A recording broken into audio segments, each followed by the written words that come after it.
મિત્રો, હાલમાં એક એન્કાઉન્ટર ખૂબ જ ચર્ચામાં છે। આણંદના વાંસદમાં 4 વર્ષની નિર્દોષ બાળકી પર દુષ્કર્મ આચરી તેને હત્યા કરનાર નરાધમનું પોલીસ એન્કાઉન્ટરમાં મોત નીપજ્યું છે। ત્યારે મિત્રો, શું તમે જાણો છો કે ગુજરાતમાં એવા જાબાઝ પોલીસ ઓફિસરો છે જેમને દુનિયા એન્કાઉન્ટર સ્પેશિયાલિસ્ટ તરીકે ઓળખે છે।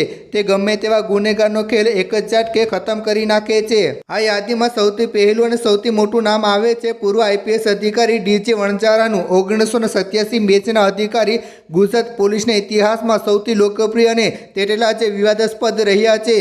અમદાવાદ ક્રાઇમ બ્રાન્ચ અને ગુજરાત એન્ટી ટેરરિસ્ટિક સ્ક્વોડ એટલે કે એટીએસના વડા તરીકે વણઝારે લાંબા સમય સુધી સેવા આપી હતી। તેમના કાર્યકાળ દરમિયાન ગુજરાતમાં સોહાબુદ્દીન શેખ, તુલસીરામ પ્રજાપતિ અને ઇશરત જહાં જેવા હાઈ પ્રોફાઇલ એન્કાઉન્ટર થયા હતા। પોલીસ વિભાગના તેમનો એવો દબદબો હતો કે ગુનેગારો તેમનું નામ સાંભળીને જ અંડરગ્રાઉન્ડ થઈ જતા હતા।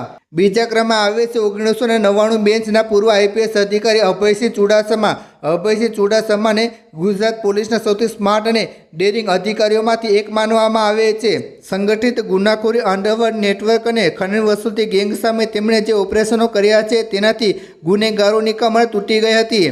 અમદાવાદ ક્રાઇમ બ્રાન્ચના ડીસીપી તરીકે તેમણે અનેક ગેંગસ્ટરોનો સફાયો કર્યો હતો। શાહબુદ્દીન કેસમાં તેમનું નામ પણ ઉછળ્યું હતું અને તેમણે જેલવાસ પણ ભોગવવો પડ્યો હતો, પરંતુ કાયદેકીય લડત બાદ તેઓ નિર્દોષ છૂટ્યા અને ફરીથી પોલીસ સેવામાં જોડાઈને ઉચ્ચ હોદ્દા પરથી નિવૃત્ત થયા હતા। આ યાદીમાં ત્રીજું મહત્વનું નામ છે તરુણ બારોટનું, જેઓ ડીવાયએસપી તરીકે નિવૃત્ત થયા હતા। 80 અને 90ના દાયકામાં જ્યારે અમદાવાદમાં અંડરવર્લ્ડ ડોન અબ્દુલ લતીફનો સિક્કો ચાલતો હતો ત્યારે તરુણ બારોટે લતીફની આખી ગેંગને તોડવામાં મોટો ફાળો આપ્યો હતો। તેઓ ક્રાઇમ બ્રાન્ચના એક એવા મજબૂત કડીસામાન અધિકારી હતા જે ઓનફિલ્ડ ઓપરેશનમાં માહિર હતા। સાદિક જમાલ અને ઇશરત જહાં જેવા સર્ચિત એન્કાઉન્ટર કેસોમાં તરુણ બારોટની ભૂમિકા ખૂબ જ મહત્વની રહી હતી। તેમની બાતમીખોરીનું નેટવર્ક એટલું મજબૂત હતું કે ગુનેગારો ગમે ત્યાં છુપાયા હોય, તરુણ બારોટ તેને શોધી જ કાઢતા હતા। વિવાદો અને જેલવાસ બાદ પણ લોકો આજે તેને એક નીડર ઓફિસર તરીકે યાદ કરે છે।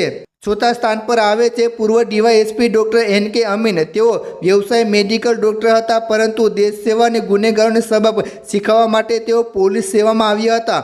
એન.કે. અમીને ગુજરાત ક્રાઇમ બ્રાન્ચના સૌથી શાર્પ બ્રેઇન એટલે કે તીક્ષ્ણ બુદ્ધિવાળા અધિકારી માનવામાં આવતા હતા। પાંચમા અને યાદીના આખરી અધિકારી છે જેલ સિંધલ, પૂર્વ આઈપીએસ અધિકારી જેલ સિંધલ। તેમને કડક શિસ્ત અને ગુનાખોરી સામેના ઝીરો ટોલરન્સ માટે જાણીતા હતા। અમદાવાદ ક્રાઇમ બ્રાન્ચના એટીએસ વિભાગમાં રહીને તેમણે આતંકવાદી ગતિવિધિઓ અને દેશ વિરોધી તત્વો સામે અનેક સફળ ઓપરેશન કર્યા હતા। 2004ના ઇશરત જહાં એન્કાઉન્ટર કેસમાં તેમનું નામ આવ્યું હતું, જેના કારણે તેઓ લાંબા સમય સુધી ચર્ચામાં રહ્યા હતા। ખાસ નોંધ મિત્રો, આ વિડીયો જાહેરમાં ઉપલબ્ધ માહિતી અને મીડિયા રિપોર્ટ્સ પર આધારિત છે। આમાં દર્શાવેલ માહિતી સંપૂર્ણપણે સત્ય હોય તે જરૂર નથી। કોઈ વ્યક્તિ, સમાજ અથવા સમૂહને નિશાન બનાવવાનો ઉદ્દેશ્ય નથી। વ્યુઅર પોતાની સમજ પ્રમાણે માહિતીની પુષ્ટિ કરે।